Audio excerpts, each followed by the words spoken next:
കഴിഞ്ഞ ക്ലാസ് നമ്മൾ പറഞ്ഞ് അവസാനിപ്പിച്ചത് ആരാധനയിലുള്ള അള്ളാഹുവിൻ്റെ ഏകത്വം. അപ്രകാരം അള്ളാഹു സുബ്ഹാനഹു വ തആല കരുണാമയനാണ്, കരുണ കനിയുന്നവനുമാണ്. ഇതാണ് ആ വചനം അർത്ഥമാക്കുന്നതും തേടുന്നതും.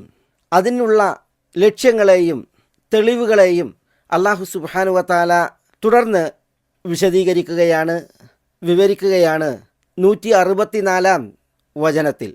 9 ദൃഷ്ടാന്തങ്ങളെ അള്ളാഹു ഇവിടെ അവതരിപ്പിക്കുന്നു.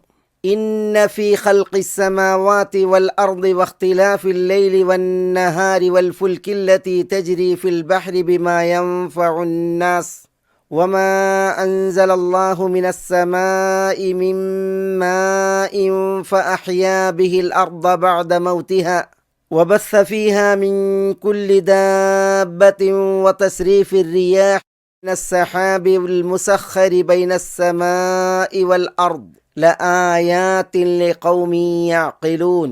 ഇതാണ് വചനം. ഇതിലാണ് പറയപ്പെട്ട 9 ദൃഷ്ടാന്തങ്ങൾ മേലായവൻ അള്ളാഹു സുബ്ഹാനഹു വ തആല ഉണർത്തിയിട്ടുള്ളത്. വാനങ്ങളുടെ സൃഷ്ടിപ്പ്, ഭൂമിയുടെ സൃഷ്ടിപ്പ്, രാവും പകലും ഒന്നിനു പിറകെ മറ്റൊന്ന് മാറി മാറി വരുന്നത്, ആഴിയിൽ കപ്പലുകൾ, ആകാശത്തിൽ നിന്ന് മഴ പെയ്യുന്നത്, അതിനപ്പുറം ഭൂമിയിൽ സജീവത കൈവരുന്നത്, ഭൂമിയിൽ വ്യാപിപ്പിച്ച ജീവജാലങ്ങളും ജന്തുവർഗങ്ങളും കാറ്റും കാർമുകിലുകളും, ഇതൊക്കെയാണ് അള്ളാഹുവിൻ്റെ ദൃഷ്ടാന്തങ്ങൾ, തെളിവുകൾ. അള്ളാഹുവാണ് ആരാധനക്കർഹൻ. അവൻ ഏറെ കനിവുള്ളവനാണ്, ഏവരോടും കരുണ കനിയുന്നവനുമാണ് എന്നതിൻ്റെ നമ്മളുടെ ഈ ഒരായത്ത് നബി സല്ലല്ലാഹു അലൈഹി വസല്ലമ തങ്ങളുടെ ജീവിതത്തിൽ തിരുദൂതരെ ഏറെ ചിന്തിപ്പിച്ച വചനമാണ്.